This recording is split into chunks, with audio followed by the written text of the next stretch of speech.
And a very good morning to you, Grenada, and the rest of the world. How are you this morning?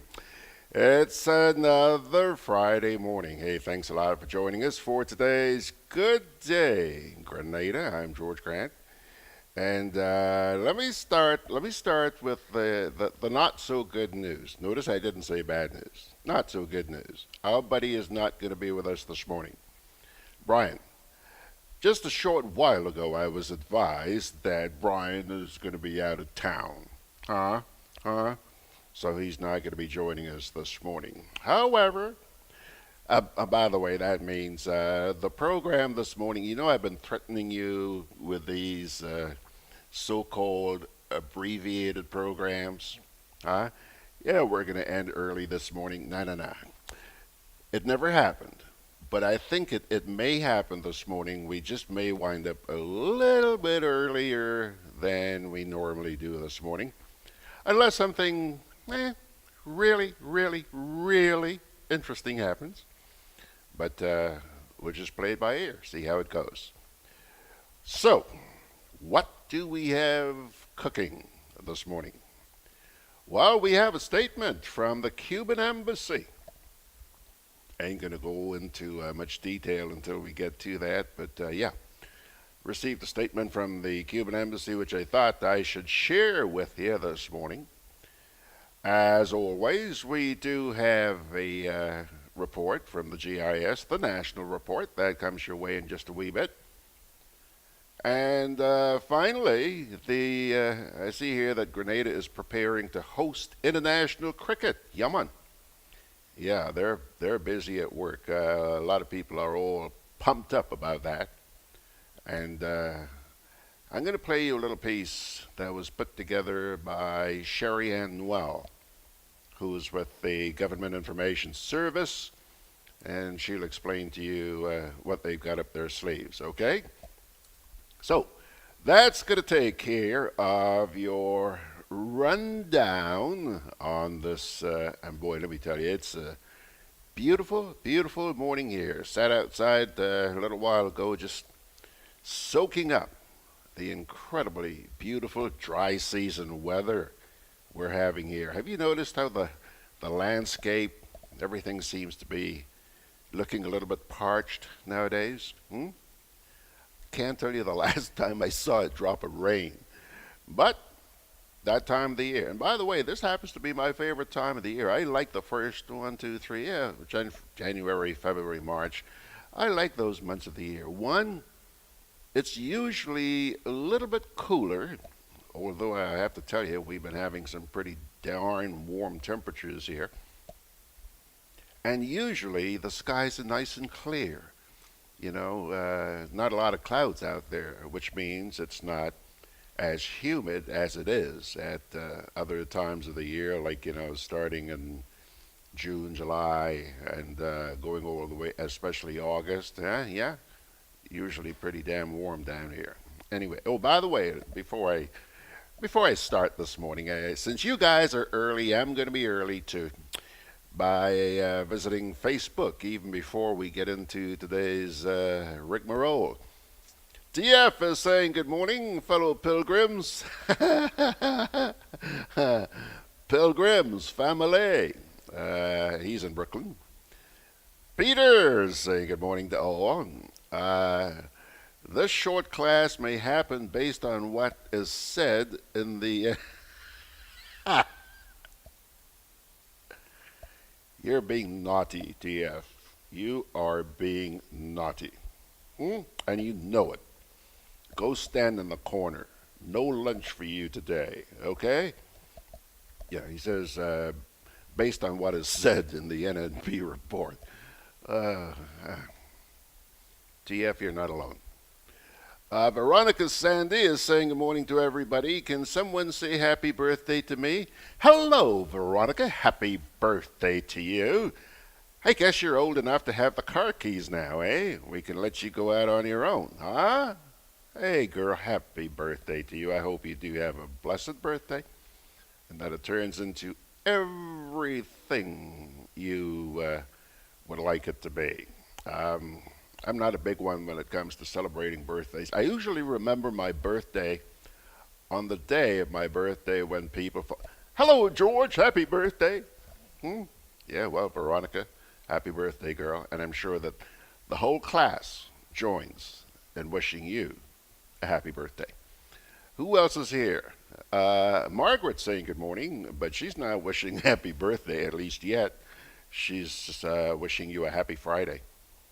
Um, she's dying with laughter. Oh, yeah, there she goes now. She says, happy birthday, Veronica, and blessings. Isn't it Veronica who's always sending out blessings? Well, see, girl, proof, living proof that what you give out comes back to you. That is, that's the truth. If you ever had any doubt about it, don't anymore. Let's see here. TF is also wishing her happy Earth Strong. I haven't heard that one before, TF, but nothing coming from you surprises me anymore. Anyway, so. Peter Bishop says, once it's about spending taxpayers' money, we are pumped up. We are pumped up. Yeah, that's the way the cookie crumbles, my friend, and not just here in Grenada, to be honest, not just here.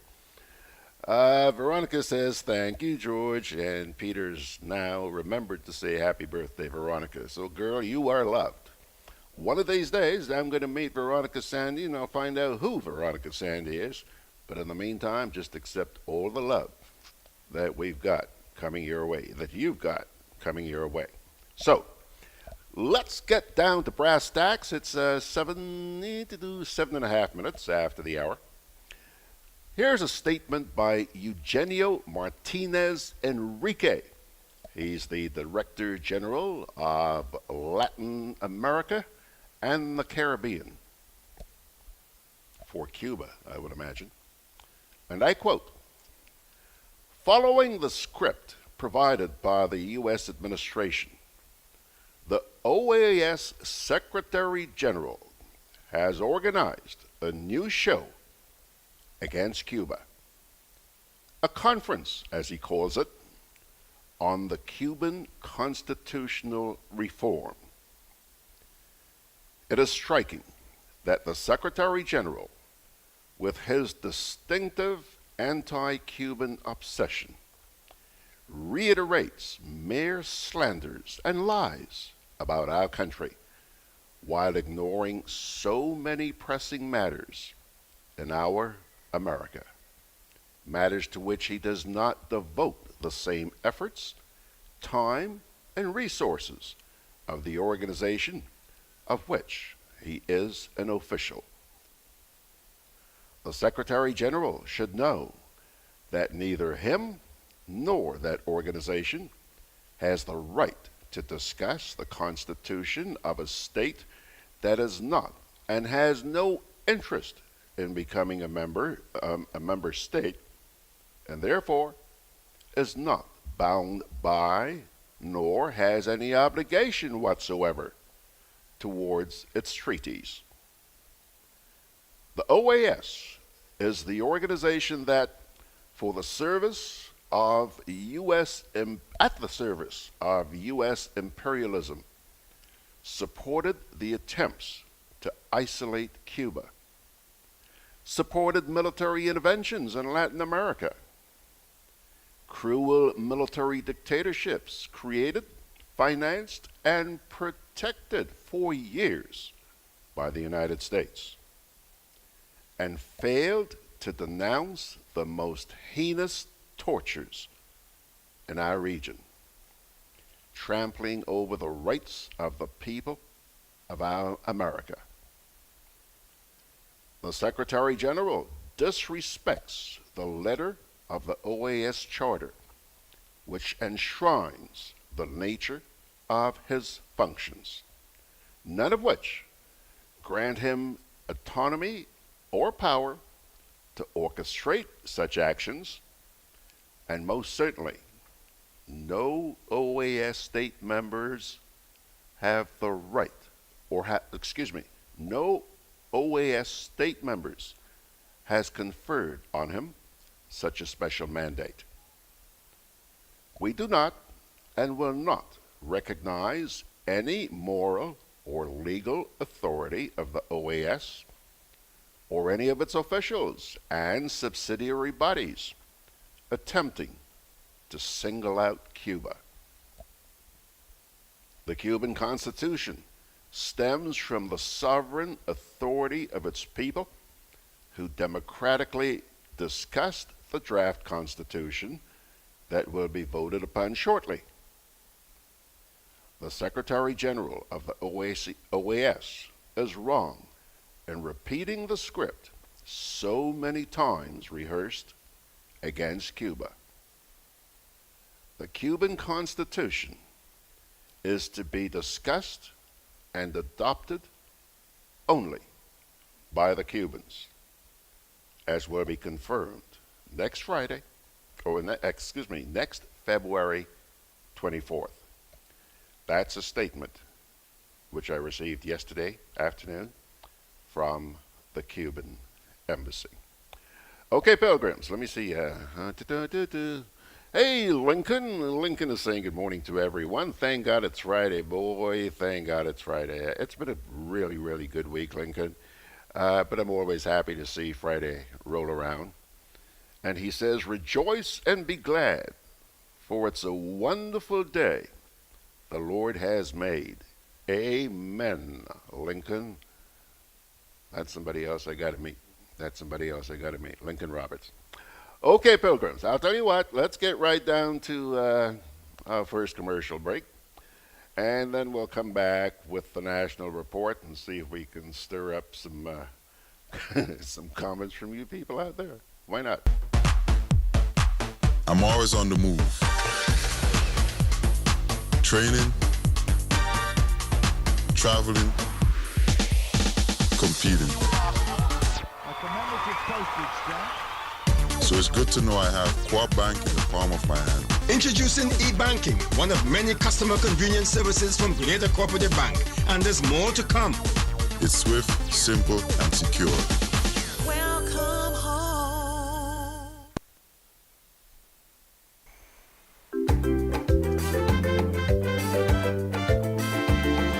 Grenadian General Insurance Company, strength and stability. Grenadian General Insurance Company, tell your friends, tell your family. We cover householders comprehensive, motor and even fire too.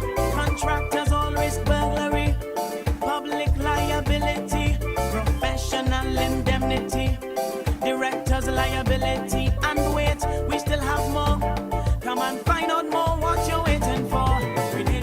We are located on Scott Street, St. George's. For more information, call 440-2434. Tell everybody. Together with you, our customers, we energize our community. Together with you, we energize our economy. We are working together to give our nation a better tomorrow. With you, we energize our future. Together, we energize our nation. Thank you for partnering with us as we energize our Speyside. Redleg, energizing our Grenada. TF is saying here, this is how you diplomatically put persons in their place. I'll tell you what, TF, that one went a little bit over my head. I'm kind of slow this morning. Just bear with me, but I'm kind of slow this morning. Anyhow, I'm sure that the listeners and viewers out there understand what you are referring to. Okay, pilgrims, it's now 14 minutes after the hour. Here comes your favorite national report.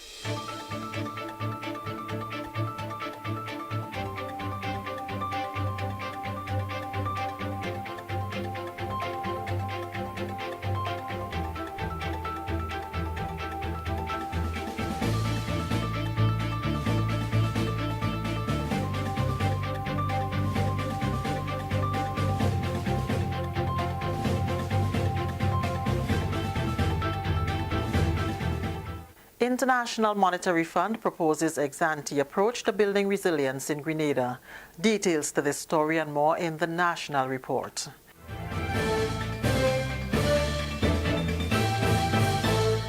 With the news for today, Thursday, February 14th, I am Leslie Ann Johnson. The International Monetary Fund, IMF, is proposing a shift in focus from ex-post to ex-ante approach to building resilience for Grenada. Building resilience was one of the key themes highlighted during the visit of a high-level IMF delegation this week, headed by Deputy Managing Director of the IMF, Mr. Tao Zhong. Mr. Zhong said building resilience is more effective than responding after a natural disaster, and it can also help to boost growth and private investment over time. He said this shift will help to safeguard the significant gains Grenada has recorded in managing its economy. If you're speaking of these natural disasters, we know this is not necessarily just a possibility. It's a question of when. It's not a question of if. So we have to prepare ourselves well. In the past, what we are doing is, we just respond or be responsive or passively responsive when the natural disaster hit. Now, of course, that's important. We have to respond.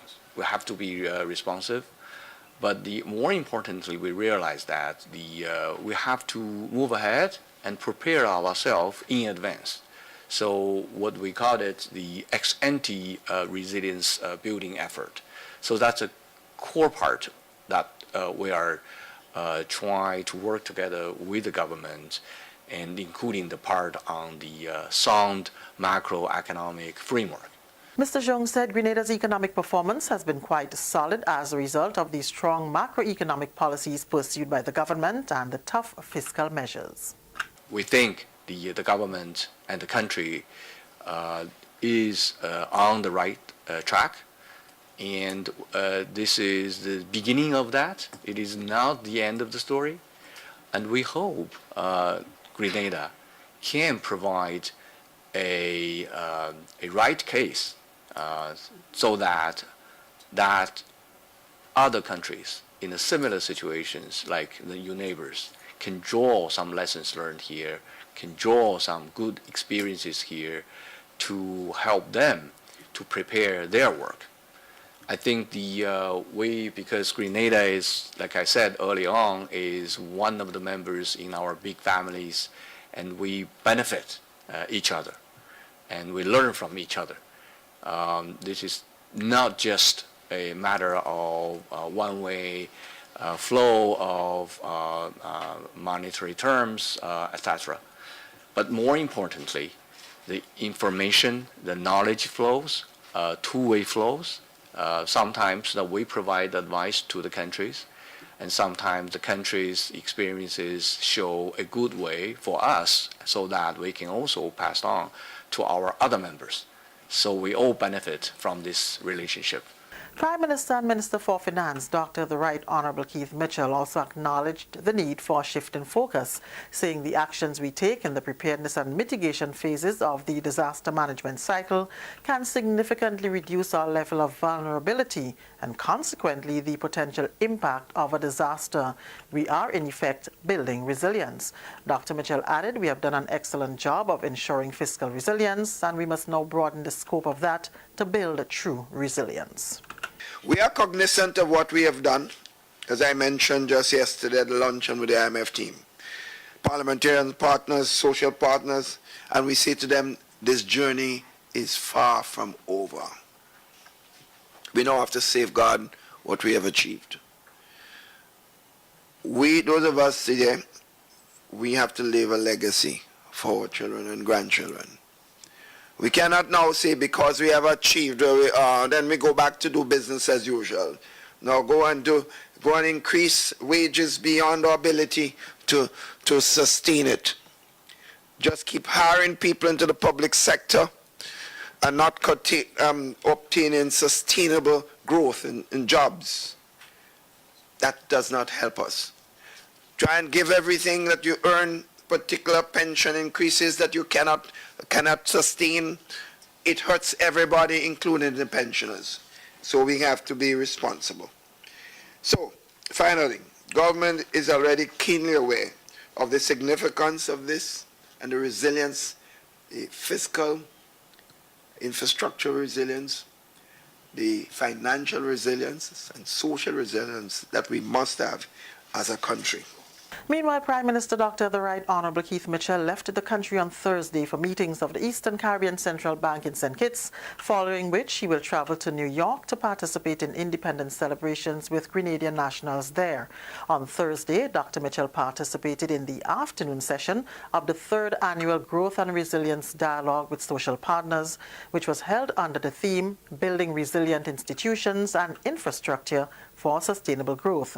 The Annual Growth and Resilience Dialogue was introduced in 2017 as a means of raising the awareness of stakeholders on issues facing the ECCU and the development of strategies intended to foster growth within the currency union. According to an information document on the ECCB website, the forum places emphasis on a few key challenges to growth and generates strategies to addressing them.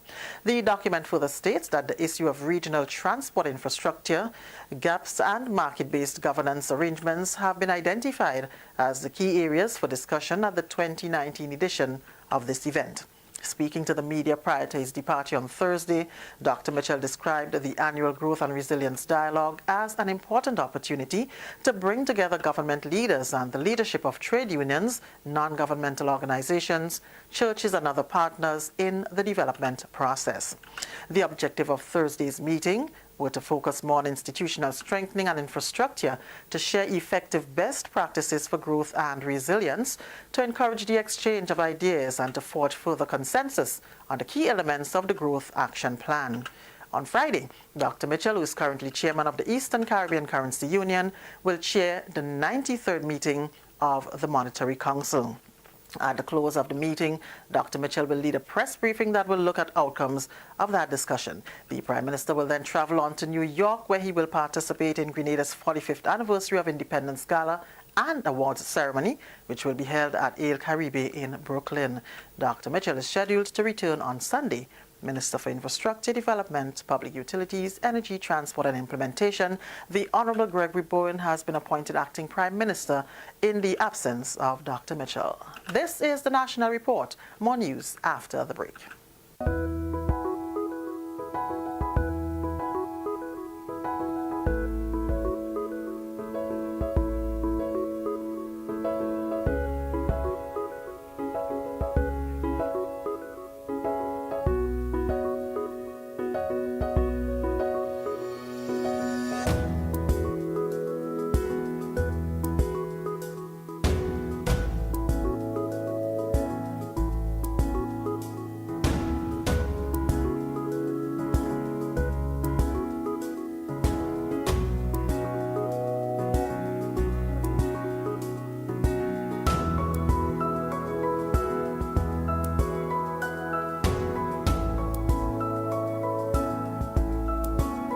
Big business don't participate.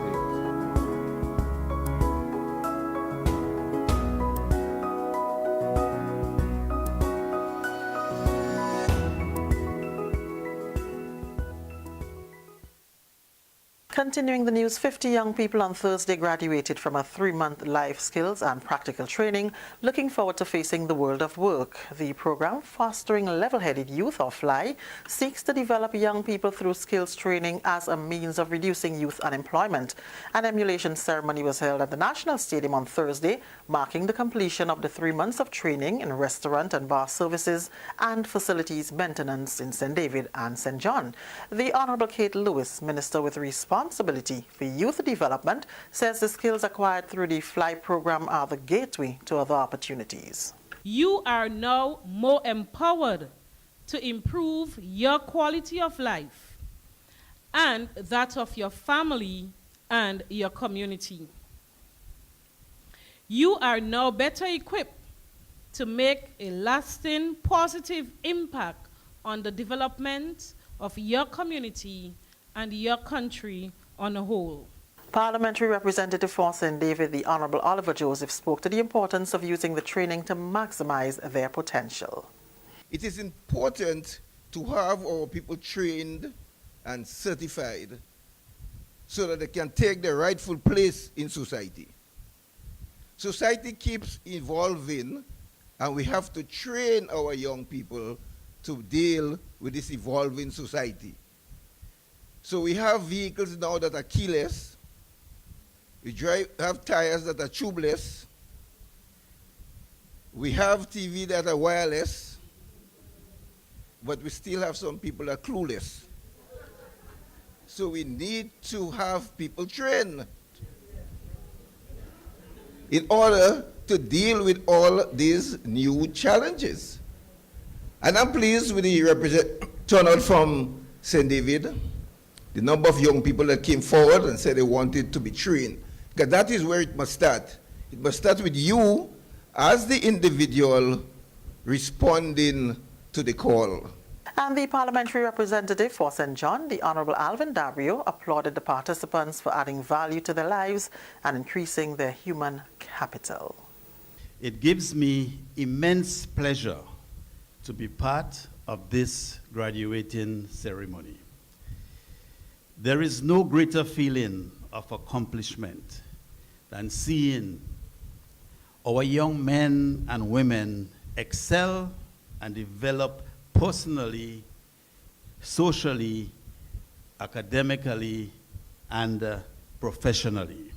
You are now armored with knowledge that will make the battle of your daily lives easier, which will also help in combating unemployment. And that's the National Report. I'm Leslie Ann Johnson.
Okay, there you have it, the National Report. Now, before the National Report, I made reference to a comment on the box here from T.F. Richards saying, this is how you diplomatically put persons in their place. And I said, quite frankly, I really didn't understand the comment. However, being astute as you folks are, that was explained to me by Peter Bishop. And he says here, the Cuban statement, bozo. Yeah, that's what he was referring to, okay? And by the way, Margaret says she quite agrees with TF. And then somewhere along the line, Peter says, I guess the IMF is proposing that we build a wall in Grenada. Wouldn't that be great? Hey, get the Don to come on down here and build that himself, man. Wouldn't that be great? For many years, there's been talk about building a bridge between Grenada and Carriacou. Why not a wall? TF here says, this is what the IMF does. They make you look good and then make recommendations to draw the last blood from you. But at the same time, didn't our beloved Prime Minister say some years ago, when we were entering the structural adjustment era, that he was in control and the IMF wouldn't tell him what to do? A lot of you remember that? TF winds up by saying, mouth open, word pelt out. Peter says the lesson learned should be not to waste taxpayers' money on pie-in-the-sky projects. Pedro, you come on down. Teach them that lesson. And then TF says, is this the same KCM speaking here?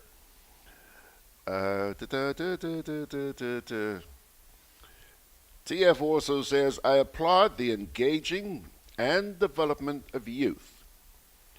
But what happens after? Where is the interaction with the private sector to seek internship or placement for these youths? It's not just training, but we have to engage outside government to get employment. But be careful with the name of the program. Fly. I hope it doesn't fly away. Peter Bishop says, keep creating jobs via the Amani and Fly programs. Way to go. Bravo. We only fooling ourselves. Guys are on the ball again this morning. Anthony Howard says, trained to take their rightful place in society? TF says, was the minister or member for St. David speaking for himself? Some people are clueless. Anthony says, I too applaud this effort by government, but some of these young people have multiple subjects, and this is what we're offering? Okay, Anthony. Okay. You know, folks, I've asked the question before. I'm going to ask it again. What would you guys do without the National Report? Check it out every weekday morning between 9 and 10 o'clock. Let's go back here to our next little break, and we're going to come right back in just a wee bit with that piece about the preparations that are taking place for the upcoming one-day matches. I think they're going to be on the 25th and 27th. If I'm not mistaken, that's next week, is it? Could be. Juve chocolates, cocoa nibs, and cocoa balls from Diamond Estate Grenada are now available at Amazon.com, Amazon.ca, Amazon.co.uk, and GrenadaMarket.com. Try the sensational touch of nutmeg and a touch of ginger chocolates, 75% dark and rich, 100% pure cocoa, and their 60% dark and sweet chocolate bars today. Amazon Prime members enjoy free shipping on these orders in the USA, Canada, and Europe. GrenadaMarket.com. When you can't come to the island, the products of the island will come to you. Hey, Lynn. Hey, neighbor. Here's the bill I asked you to pay for me. How did you get your electricity bill to be so low? For one, we size our transformers just for what we need. And we unplug transformers, chargers, and other devices when they're not in use. We also replaced our light bulbs with LEDs. They burn less energy, right? Much less. I even replaced the seal on my refrigerator door to keep the cold air in. And Grenlec is always advising us not to open the fridge too often. That's right. And my family washes and irons in bulk. With fuel prices changing all the time, how do you know if it is working? We pay attention to the usage history table. Over time, our average usage has decreased. So while Grenada can't control fuel prices, I can conserve energy and save money. Grenlec, energizing our Grenada. With free island-wide delivery, Hubbard's Building Supplies and Lumber Departments continue to provide the best quality lumber, steel, tiles, plumbing materials, electrical, and general hardware supplies at competitive prices. We continually consult with builders, homeowners, and contractors to improve product range and services. Enjoy discounts where applicable, including the use of credit and debit cards. At Hubbard's Building Supplies, Grandance, and Lumber Department, Caranage, we offer quality service, affordable prices, giving you the convenient, reliable, free island-wide delivery. Call 440-2087 for all your home improvement and building solutions. Okay, folks, there's an interesting comment here. Interesting comment from Margaret. Margaret says, honestly, George, given a choice between GBN and the National Report, I'd take the National Report. Interesting comment. And I would be interested in hearing how you people feel about that. Very interesting comment there. T.F. Richards says, George, not to stray too much, but there was an interesting conversation on Facebook on the whole MWAG situation of non-existence and silence with regards to developments within the media fraternity. What's your take on that? Well, I'll tell you, I thought I made a comment sometime during the week. Yeah, it was during this week I made that comment.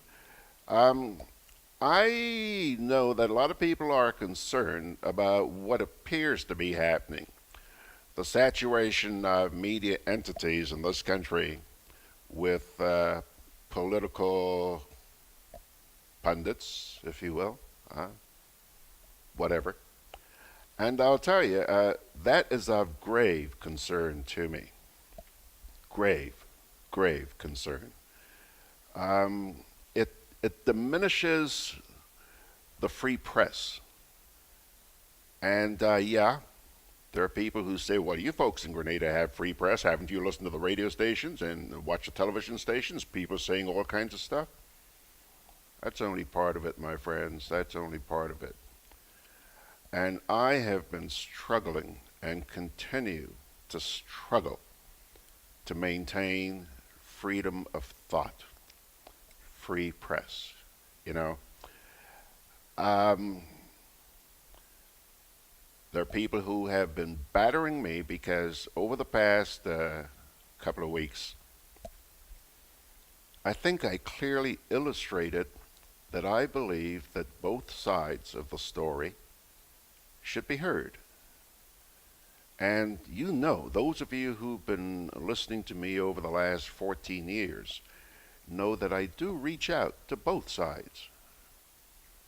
Unfortunately, one side in particular has just bluntly refused to appear, especially on the Sunday program, Sundays with George Grant.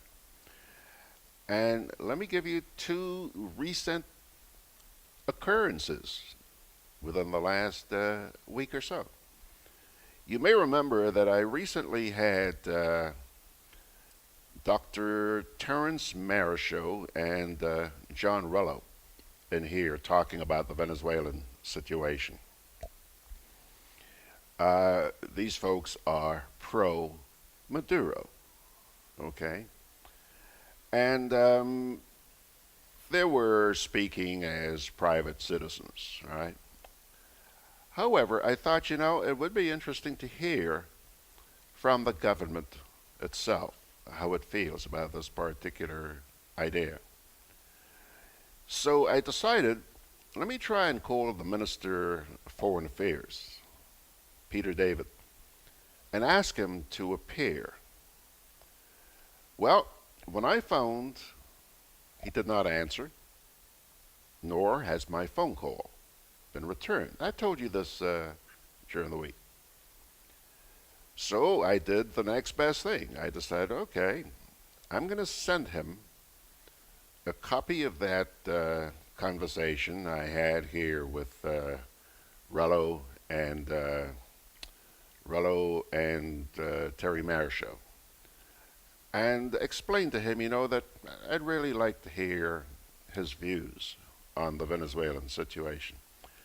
I emailed that interview to him. Nada. Nada. Nothing. That's one. Now, two. You may recall that last Sunday I had an attorney in here by the name of Cajerton Hood. Mr. Hood is representing Rule Edwards in the investigation that's taking place between the MNIB and government, or should I say government, or the Office of the Integrity Commission. And, you know, Mr. Hood's very outspoken, spilled it from his heart. And I thought, you know, he had some things to say about the Integrity Commission. And I said to him, you know, I'd like to hear from the Integrity Commission on this. He is concerned that the investigation that is currently underway is illegal. So I said to him, look, if you had the chairperson of the Integrity Commission sitting here, what would you ask her? And he told me. And I said to him, now hold on a minute. Let me write this down. So I went to the keyboards here, and I asked him to dictate his question. And essentially, I'm not quoting verbatim here. I'm probably paraphrasing. But he wanted to know, why is it that this investigation was undertaken? Okay? So, the next day, Monday, I phoned the chairperson of the Integrity Commission, Lady Anande Trotman Joseph. When I called, she answered the phone, thankfully, and I appreciate that. You know, she's been here with me recently, and I found her very open, very, very open. So, she explained to me that she was on a conference call and couldn't speak to me at the time, but that she would get back to me. That's on Monday afternoon sometime. So I thought, okay, while I'm waiting on her, let me do what I did with Mr. Peter David. I pulled out that interview with Mr. Hood, and I emailed it to her. And again, I'm very appreciative of the fact that she acknowledged receipt of it. Along with that file, that video file, I asked, you know, I said, look, I'd like you to listen to this, and I would also like you to come in here on Sunday and let me have your thoughts about this. You know, in all fairness, let's get it from both sides. I think you people out there, you deserve that. Well, she responded by saying she will give a listen to the file or watch it. I have not heard from her since. But then again, I'm not going to jump the gun and jump to conclusions. It's Friday morning, 9:43, and maybe later on today, maybe, I hope not tomorrow, because I have to plan my Sunday program. But I'm hoping that she will accept the invitation. And again, for the same reason that I said a little while ago, she was very open with me the last time, and if I'm not mistaken, promised right on the air to come on back and talk with me about this. So I am hoping that she will respond and appear on Sunday. Right now, I'm keeping a block of airtime open on Sunday just in the event. Okay?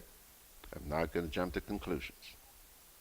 So I told you all of that to explain my concerns about the media and where it's going. I think you might also recall that sometime during the week, I did mention that I had the opportunity to watch the very first program that this new lady who's hosting Beyond the Headlines hosted. And I know that it rubs some people the wrong way. But again, I have to be honest. I said that based on my 46 years in broadcasting, I was impressed. I really was impressed with the way the lady handled that program. Forget about the politicization. I'm not looking at it from politics. I try to see beyond politics, okay? I'm just talking about as a professional. I was impressed with the way she handled that program. Some of you who are very politically motivated, politically inclined, hated to hear me say that. Well, the truth is the truth. And I don't care what political side of the fence you're on. Okay? Right now, I know that some of you out there watching this program are on this side. Some of you are on that side. And that's great. Why don't we just work together? And in the process, forget about sides. Forget about sides. And just think about Grenada. Just think about Grenada. Wouldn't that be beautiful? Wouldn't that be great? Ha! Oh, yeah, Georgie Porgy. Keep dreaming. Keep dreaming. Now, whole bunch of comments have been posted here. Posted here, and I don't want to get too far behind.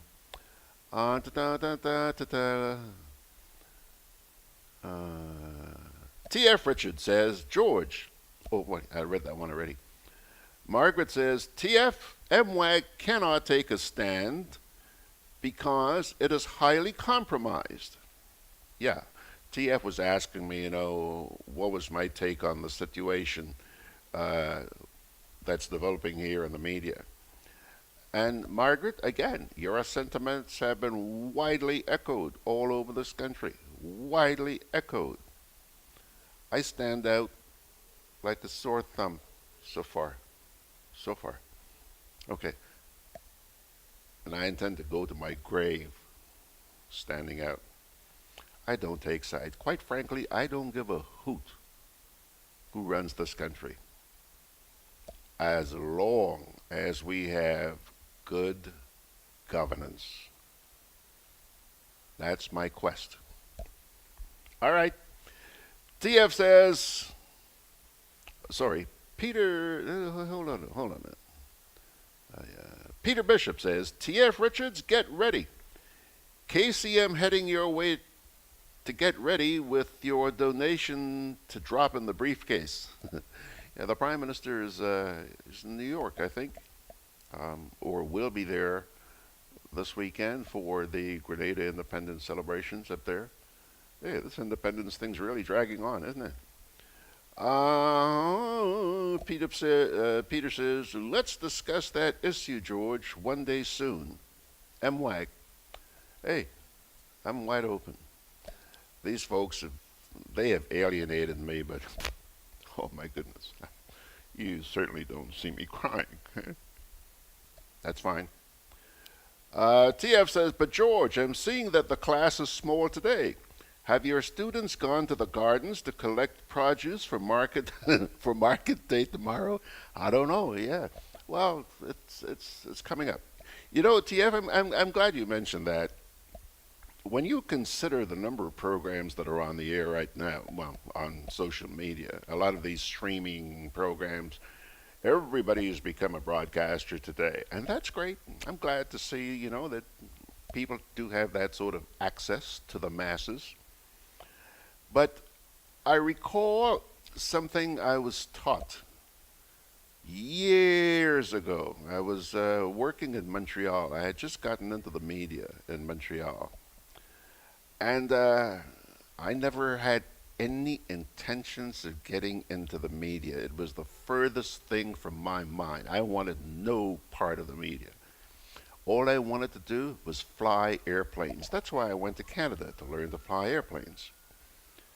And when I started my career in broadcasting, again, this young, paranoid little kid is concerned about whether or not people are listening to him. And I always envisioned maybe 2 or 3 people would actually take the time to listen to me on the radio. And one day, I had the pleasure of meeting a gentleman by the name of Gordon Sinclair. He's now deceased. Mr. Sinclair was one of Canada's most accomplished broadcasters. Well-respected gentleman. And we were sitting over cocktails one day, and apparently somebody had told him, to give me a pep talk because I was worried about, people not listening, maybe not listening to me, or small numbers. And he said to me, something, George? Actually, he called me kid. He said, kid, let me tell you something. Anytime you find yourself in the masses, anytime you find yourself in the majority, it's time to reconsider your position in life.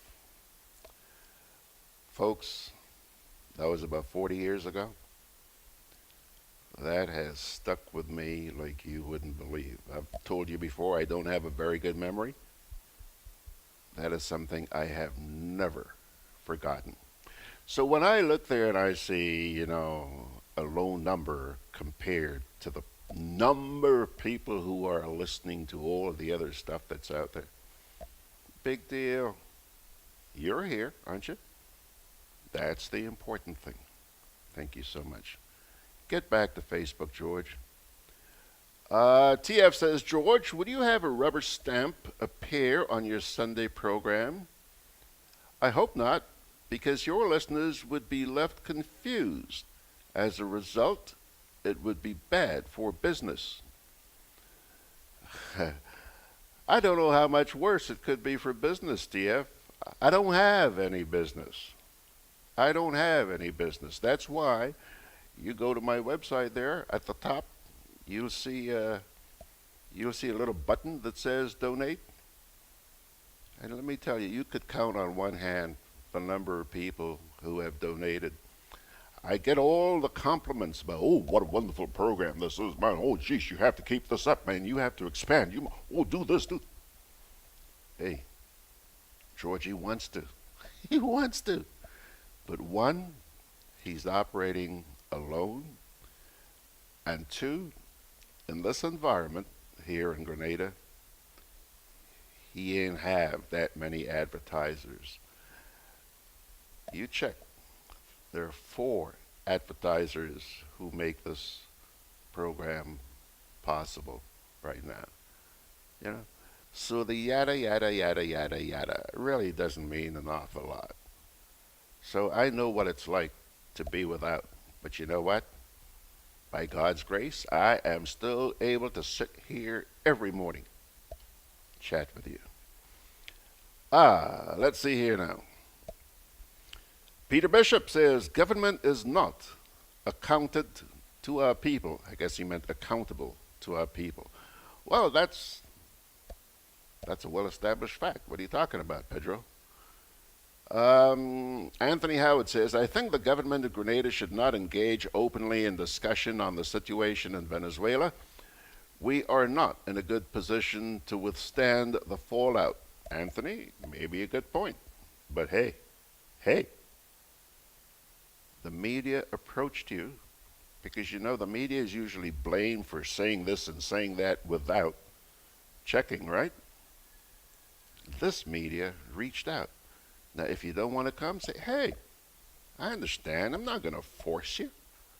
But please, at least acknowledge. Acknowledge, okay? Instead of waiting until you want the media to go out there, yada, yada, yada, yada, you tell everybody what you're doing and what you're... That's fine.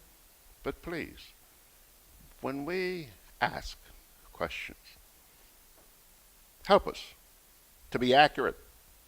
Answer. Okay. Peter Bishop says the FIU is currently conducting an investigation into a department within the Ministry of Carriacou and Petite Martinique. Up to now, not a word to the people of the sister islands to inform them of an ongoing investigation. Lack of respect for the people. Surprise! Anthony DeRigg says, greetings from sunny Grenada, where I will eat well but lose pounds before I head back to the USA. Just a short while before we started the program this morning, I was actually speaking to Anthony. It is so good. I'm really, really looking forward to seeing this guy. I think we're going to get together sometime next week. Anthony, and finally here, Anthony says, Anthony Howard this time. We have two Anthonys this morning, D. Riggs and Howard. Howard says, we may be an independent nation, but our economy is so weak, the wind from the fallout would knock us over. Yeah. Dialogue, Anthony. Dialogue. Pilgrims, I'll tell you what. Let me take one quick little break here, and then we'll come back and find out about the plans for the cricket matches on the 25th and 27th. Actually, why don't we go right into that right now? Here we go. In a matter of weeks, Grenada will host two one-day international matches at the National Cricket Stadium, February 25th and 27th, respectively. Over the years, the Windies has experienced mixed fortunes, with a number of losses that will discourage any cricket-loving fan. But if the first test at Kensington Oval in Barbados is anything to go by, where the regional team defeated England by 381 runs, then cricket lovers have something to look forward to.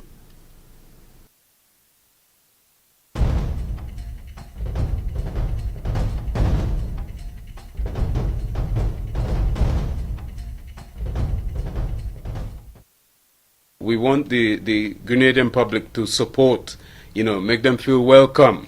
We're going to come back to Grenada for many, many matches, because that in itself is going to help the young cricketers of Grenada to rub shoulders with international cricket and see how international sportsmen operate. Yeah. Because I'm planning to invite people down to come and watch the practice session. You wouldn't be able to probably get into the dressing room, but come, who can bowl, we probably will bring them to bowl in the nets. Yeah. And it is important to do that. So I'm encouraging everyone, school children, bring out your grandparents, everybody, to be part of this big event. Manager of Cricket West Indies, Roy Lewis, who is eagerly looking forward to being in Grenada for the two one-day matches.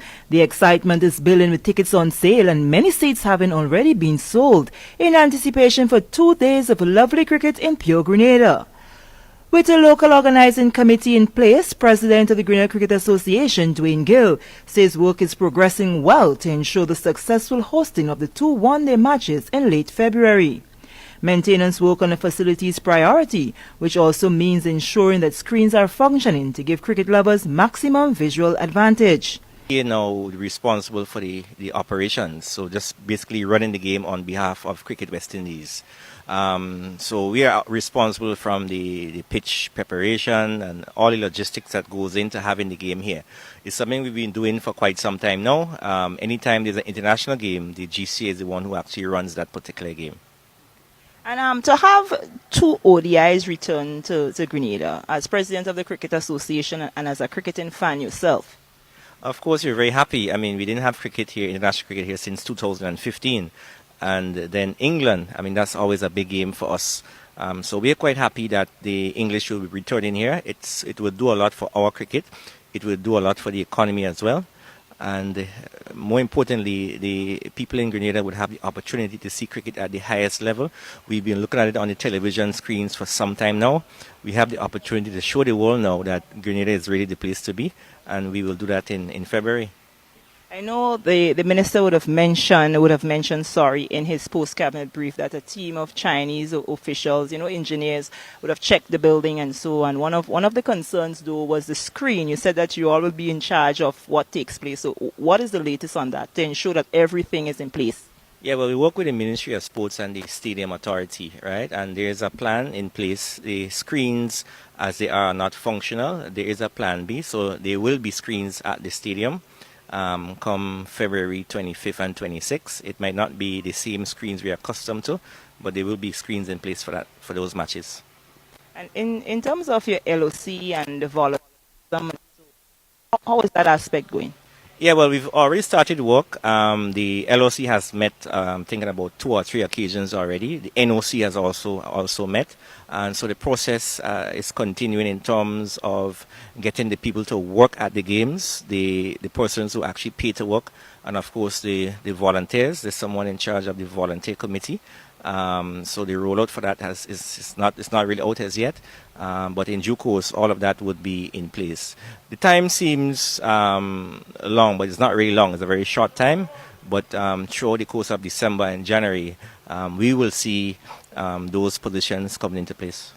Gill says to have international cricket return to Grenada after 3 years and to be successful at hosting 2 matches is one that the government through the Ministry of Sports must be applauded for. Of course, we're very happy. I mean, we didn't have cricket here, international cricket here, since 2015. And then England, I mean, that's always a big game for us. So we're quite happy that the English will be returning here. It will do a lot for our cricket. It will do a lot for the economy as well. And more importantly, the people in Grenada would have the opportunity to see cricket at the highest level. We've been looking at it on the television screens for some time now. We have the opportunity to show the world now that Grenada is really the place to be, and we will do that in February. Head coach of the Windward Island Volcanoes, Andre Cooley, spoke highly of the National Cricket Stadium facility, applauding the efforts of the government to ensure that fans and young men and women are exposed to cricket at the highest level. It's always good to have international cricket in the Caribbean, and I know Grenada hasn't hosted international cricket for some time, so I'm sure everybody's eager. I'm sure the West Indies team is also eager to play here. The surface has generally been a good one here, has been a good one for cricket. The atmosphere, the outfield, are generally conducive to good cricket, so it's very good that cricket is actually back here. I mean, I've been here on previous international tours, and I mean, I've been quite impressed with the facilities. I mean, you know, the facilities around the region definitely need improvement. I think where we are in Grenada at the moment offers a good template. I mean, obviously there is some improvement that will be taking place prior to the international series, but I think the framework of what could be a high performance environment is here. There's a gym here. I mean, at the moment the fellas are in the middle. You know, we were in the nets at the same time. The track is across the way where we actually use that to conduct some of our strength and conditioning stuff. So it offers everything in one location, which is what we're very happy about. And we're looking forward to good things over the next year. 3 of Grenada's national cricketers were also members of the Windward Island Volcanoes, Devon Smith, Josh Thomas and Roland Cato. All shared their views on the return of international cricket to the National Cricket Stadium in Grenada. I think it's a good thing. It's been a couple of years, you know, we haven't had cricket in Grenada. I mean, we have dying West Indies cricket fan down here, you know, so who would like to come back in the stadium and see international cricket. You know, England normally work with the supporters as well, you know. I mean, I guess as much some of the stands maybe sell out already, you know, so I think it's a good thing. England will be working with their supporters. It's up to us now to go there and, as West Indies fan, you know, to go there and support the guys and hope that, you know, at the end of the day, you know, the victory go our way. I think it's a good thing. We do need it here in Grenada, especially for the youth coming up. We haven't been getting it for over the years. Now we get it, and I hope that we can make good use of it. Are you looking forward to those 2 games? Yes, I'm looking forward to it. It's a good thing for us. It's a good thing for me as well. So I think it will be great for us here, great for us Grenadians to get the opportunity to come and view these 2 matches. International cricket is coming back to Grenada, so I feel pleased, you know, even not on the West Indies team, could come here and watch international cricket, so I'm very happy about it. Yeah, most definitely, you know, watching it on TV and watching it with the real eyes in real time is a lot different. So yeah, I believe that I will learn probably 1 or 2 stuff. The goal is still there to make it onto the Windies. Yeah, most definitely. The goal for probably every cricketer is to make it to the highest level. You know, some take a little more time than some, but nevertheless, we just have to keep working, and at the end of the day, we'll see where it's at. Grenada last hosted international cricket 3 years ago in the year 2015, so it is only natural that many are looking forward to the two matches here, encouraged so by the Windies win in the first test. While Prime Minister Dr. the Right Honourable Keith Mitchell, an avid cricket fan, welcomed the win by the Windies cricket team, he quickly added that the overall performance of the team cannot be judged by one game. We have seen West Indies perform well in a particular game in the past. And therefore, as one who understands the game well, I know that you can't make a final judgment on the performance of a team by one game. And as they say in areas of intellectual activities, and maybe that's a one-off. I mean, I don't like one-off. I like to be clear that there is a permanent change in attitude. And as I said over and over, I think unless the administration changes, I'm not sure that we're going to see the kind of performance. Because I always believe that we have the talent in the region. I never think that we are short of talent. Maybe we would not see a Gary Sobers or a Brian Lowry emerging, but we have the talent to ensure that we can extract the maximum out of this talent. But it requires a leadership and management and governance system that promotes the interests of the players and the unity of the region as a whole. I think that's the fundamental thing that's lacking. Hope and pray that we'll see a change in that regard. I am Sherian Noel. Okay. Preparations for the two matches, Windies versus England next week. Folks, yeah, God bless you guys. Some comments came in while you were watching that, and I just have to share them with you. I know we've gone over time. Forgive me, 2 days in a row he's gone over time, George. Peter Bishop says, I heard the same thing during World Cup, and we were left holding the bag.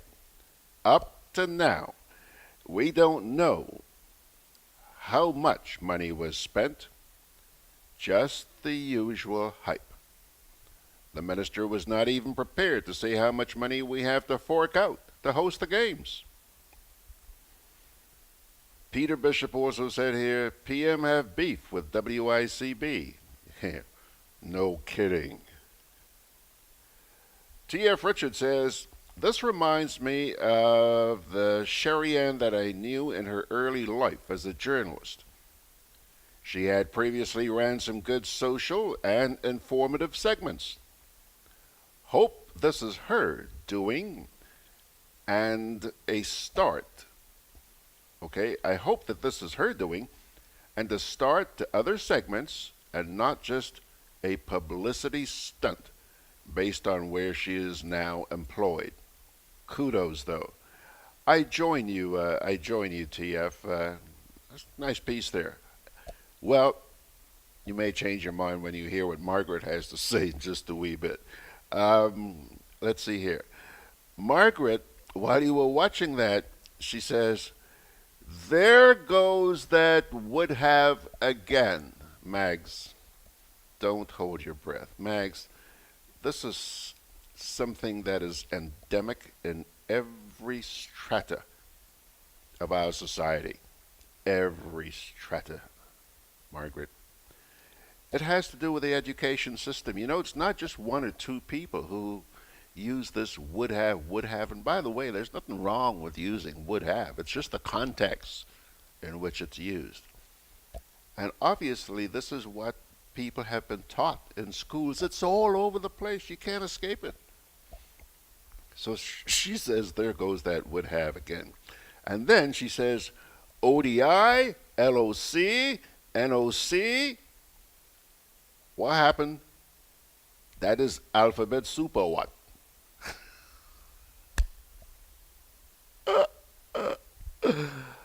You can't just use a bunch of acronyms and assume that people know what you mean. Yeah? Yeah. And by the way, she goes back here to something that was said by TF a little while ago. Was it TF who said this, or was it Anthony? I'm not sure. Margaret says here, TF, because one disagrees with another It is not a reason to suppress that person's speech. In an ideal world, it is the media's responsibility to ensure that all, capital, all voices are heard. Thanks, Mag. Thanks, Mags. You tell them. Pilgrims, he's gone over time. He's gone over time. Hey, forgive me, forgive me, forgive me. Good morning, Val McLeod, just joining us. Folks, time to get out of here. But I do have something inspirational for you before we go. Psalm 27, verses 1 to 5. The Lord is my light and my salvation. Whom shall I fear? The Lord is the stronghold of my life. Of whom shall I be afraid? When the wicked advance against me to devour me, it is my enemies and my foes who will stumble and fall. Though an army besiege me, my heart will not fear. Though war break out against me, even then will I be confident. One thing I ask from the Lord, this only do I seek, that I may dwell in the house of the Lord all the days of my life, to gaze on the beauty of the Lord and to seek him in his temple. For in the day of trouble, he will keep me safe in his dwelling. He will hide me in the shelter of his sacred tent and set me high upon a rock. Thank you, Lord. Psalm 27, 1 to 5.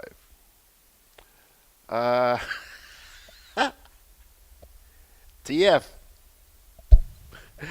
says here, I thought you said the class would be short.